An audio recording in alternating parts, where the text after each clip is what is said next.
Action 9 investigating a medical records mishap. Social security numbers, birthdays, and other personal information for dozens of people all sent to a random person's house.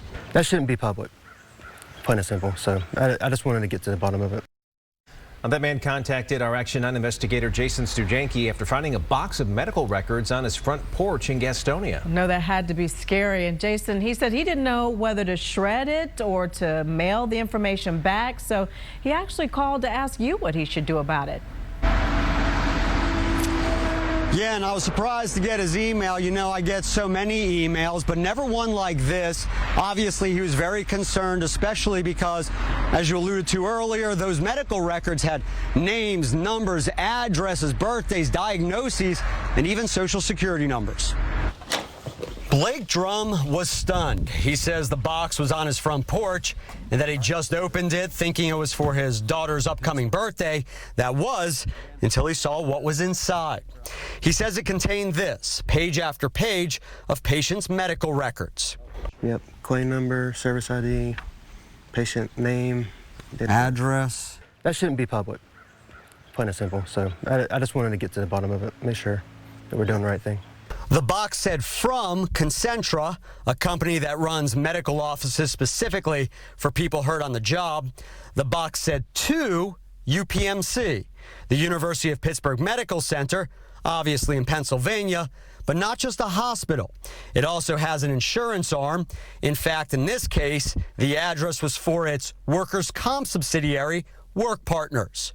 But look at this. The box also had another label, no name, but addressed to Drum's house in Gastonia.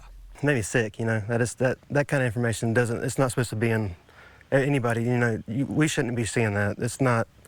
You can take out a loan with the information that's in there. I immediately started contacting some of those patients to recommend they take steps to protect their personal information and money, like checking their bank accounts and freezing their credit. I also got in touch with Concentra and have spent the past 3 days coordinating the effort to get those records back into the right hands. All right, so let's talk about three things here. First, what went wrong here and who's responsible? I've emailed every party involved, and so far, no one's given me a clear answer to this. Second, it's also not clear if anyone other than me is letting patients know their information went somewhere it shouldn't have. Now, legally, it's not a given that someone has to tell them. And third, if you were to end up with someone's personal records, like in this case, what should you do? Well, get in touch with the sender. You could always tell police and turn the records over to them to sort out, or do what Blake Drum did here. Go ahead and ask me, and I'll help. Erica? Wow, thankfully that ended up in the hands of a good Samaritan who then, called you so that something could be done about it and not falling into the wrong hands. Thank you, Jason. Might have prevented a big identity theft mess there. And obviously, this, of course, raises a lot of questions about patient privacy, including HIPAA. Jason has put together a list of 10 different questions and answers about your privacy. That's in our WSOCTV News app. Just look inside the Action 9 section. And now from Severe Weather Center 9, we're going to take a look out.